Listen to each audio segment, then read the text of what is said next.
All right, Pokey Chatman is with us, and as we're in this off season where things are starting to get a little bit more busy, I know for you, first and foremost, how nice it must be to have the Big Ten Women's Tournament be playing in this building. A really good opportunity, I would guess, to scout. It was nice. You know, someone texted me and they said, "Are you at the Big Ten Tournament?" And I said, "Well, I literally get on the elevator and walk down to the arena." So, you know, such a conference with great coaches, great players. It was really nice to be able to watch them play. I was even here for the 4 overtime game, so that was great. You have an opportunity, this franchise has an opportunity to potentially draft a franchise-changing player once we come around draft time, and I know a lot of work goes into that. Can you give us an idea of the kind of things you're doing to prepare for once that day comes?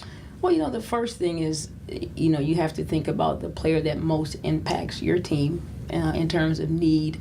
When there's so many things that go into that, you know, free agents that you're going to re-sign or sign. But it's just a process of, and I told someone just last night, you know, one bad game this time of year, it's not going to deter most coaches and GMs because it's an entire body of work. And then also it's the process of seeing how their game translates, not just to our level, but with better players around them. So there's so many things that go into that. So you're just really building a body of work to make sure that you nail it on draft day. I wanted to ask about one of those points because we've seen the league in a lot of ways transform into a league where it's maybe more perimeter oriented. You see most bigs now can step out around the perimeter. So when you're watching a player, understanding that maybe the college game is not going to be the exact same style of the pro game, how much do you have to take that into consideration when you're scouting? You do, but you know, it's those trends. It's about pace, a little bit faster pace. It's about spacing. But that can also, you know, have an advantage to someone that's down low because there's more space, there's not a lot of zone, fewer double teams. But you're right in terms of a lot of bigs are being able to face the basket, stretch the floor, put it on the floor. So it just really opens it up to the possibilities of our game continuing to grow. In free agency, you're bringing back Candace Dupree and Shanice Johnson. A couple names off the bat I'll ask you about. Familiar faces, but also players. Shanice coming back from that injury, but I think you hope to have a pretty significant impact on the floor. Yes, and it's one of those things where, you know, Shanice, at the time of her injury, she was maybe top 7 efficient 2 guards. She didn't even know that. I don't think I realized it in the moment, but she can do so many things. She was coming into her own, so that excites me.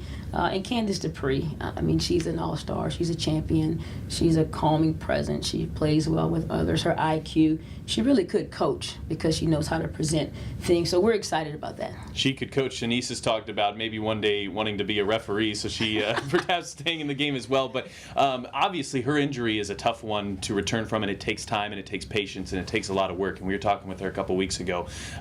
Are you happy just in general with how her progress is coming around? And even seeing, we did a segment with her, she's, you know, not able to run around and sprint and cut maybe all that yet, but just on the floor and shooting, I think, is a welcome sight. I'm excited because, you know, the first time when I saw her, just her body's been transformed, and that's something that they can really work on, resting their body, restructuring their body. The basketball part is going to come. It's just a matter of being away from the competition, the 5-on-5. But she's a veteran player. She understands the process, so we're excited about it. What are your biggest goals here in between now and the season, some things you want to accomplish? Wow, how long do we have? No, I think a couple of things. You know, we're working on, you know, Shanice is in town. You know, sometimes players that are injured, they need to continue to understand how vital they are. So, you know, meeting with her and setting up a plan so she can work. Because, I mean, she's here. Obviously, we can get her into the fold. Tiffany will be here earlier. So get some of those key components that are here. But also trying to find that key date when some of the players that are abroad are going to get here, because it's going to be so important to those first 5 games of the season. And so that's my focus. You don't want to have 7 to 10 days to get ready for the season because you play 5 games. So just really honing in on getting the right free agents in here so we have a smooth transition into the season. All right, well, Fever fans, you've got the opportunity to watch the Fever inside Bankers Life Fieldhouse this season. If you're watching on the website, you can click the Tickets tab right above us. Ticket plans and packages are available now. Pokey Chatman, appreciate your time. Thank you.